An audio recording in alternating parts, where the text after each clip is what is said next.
Hi అండి, welcome to my channel. ఈరోజు మన వీడియోలో పూరీ కర్రీ ఎలా చేయాలో చూద్దాం.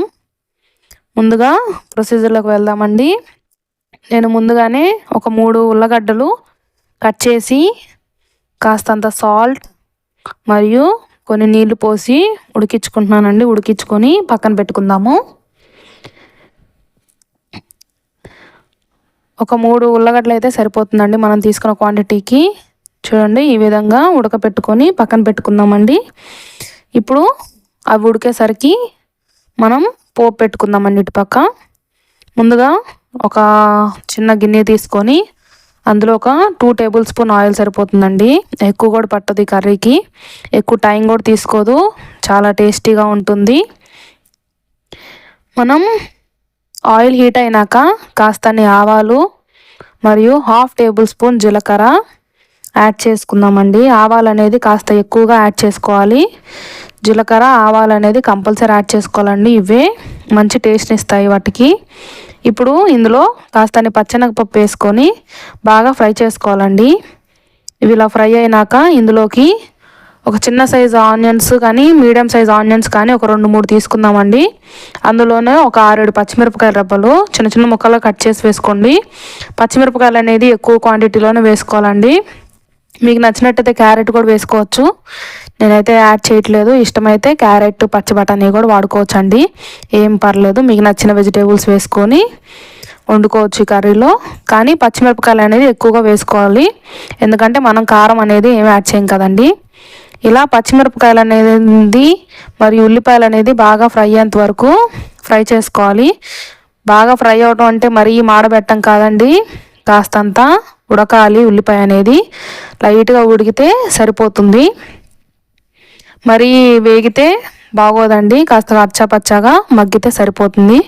చూడండి, ఈ విధంగా ఫ్రై అయితే సరిపోతుందండి మన ఆనియన్స్ అనేవి. ఇప్పుడు ఇందులోకి 1 టేబుల్ స్పూన్ ఫ్రెష్ అల్లం వెల్లుల్లి పేస్ట్ అండి. అల్లం వెల్లుల్లి మాత్రమే, ఇంకేం యాడ్ చేయలేదు. అల్లం వెల్లుల్లి పేస్ట్ వేసి ఒక హైలో పెట్టుకొని కాసేపు మనం గరిటెతో తిప్పుకోవాలండి. అప్పుడే అల్లం వెల్లుల్లి పేస్ట్ అనేది పచ్చివాసన లేకుండా ఉంటుంది.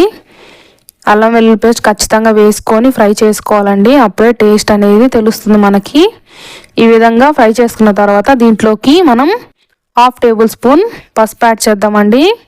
కాస్తంత సాల్ట్ కూడా నేను యాడ్ చేసేసాను ముందుగానే.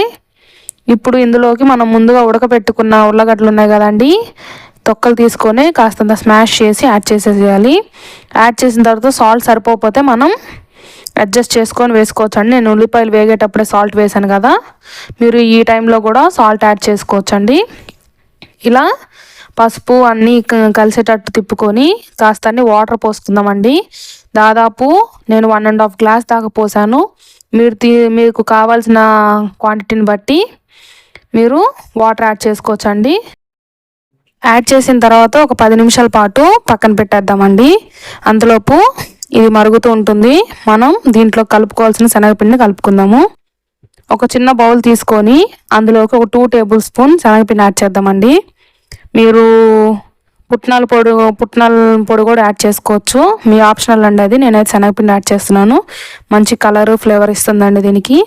ఇలా కాస్తని వాటర్ పోసి ఉండలు లేకుండా కలుపుకోవాలండి. చూడండి, నేను చూపించిన విధంగా స్పూన్తో కానీ ఫోర్క్తో కానీ యూస్ చేసి ఉండలు లేకుండా కలుపుకోవాలి. లేకపోతే మనం అది కర్రీలో వేసినప్పుడు అక్కడక్కడ ఉండలుగా శనగపిండి టేస్ట్ తగులుతుందండి. ఉండలు లేకుండా ఇలా ఎక్కడనేది ఉండలు లేకుండా నీట్గా మిక్స్ చేసుకోవాలండి. ఇలా మిక్స్ చేసుకున్న తర్వాత మనం ముందుగానే మరిగించుకున్నాం కదండి మిశ్రమంలో, కొద్దిగా యాడ్ చేసుకుంటూ తిప్పుకుంటే మన పూరీ కర్రీ అని దాదాపు రెడీ అయిపోతుందండి. చూడండి, ఈ విధంగా కలుపుకున్న తర్వాత మన సాల్ట్ సరిపోతే చూసి యాడ్ చేసుకోవచ్చండి. కాస్తంత కొత్తిమీర యాడ్ చేసుకొని స్టవ్ ఆఫ్ చేసుకుంటే మన పూరీ కూర అనేది రెడీ అయిపోయిందండి. ఈ వీడియో కానీ మీకు నచ్చినట్టయితే లైక్ మరియు సబ్స్క్రైబ్ చేసుకోవటం మర్చిపోకండి. మరిన్ని వీడియోస్ కోసం నా ఛానల్ని సబ్స్క్రైబ్ చేసుకోండి. పక్కనున్న బెల్ ఐకాన్ నొక్కితే నా నోటిఫికేషన్ మీకు చేరుతుంది.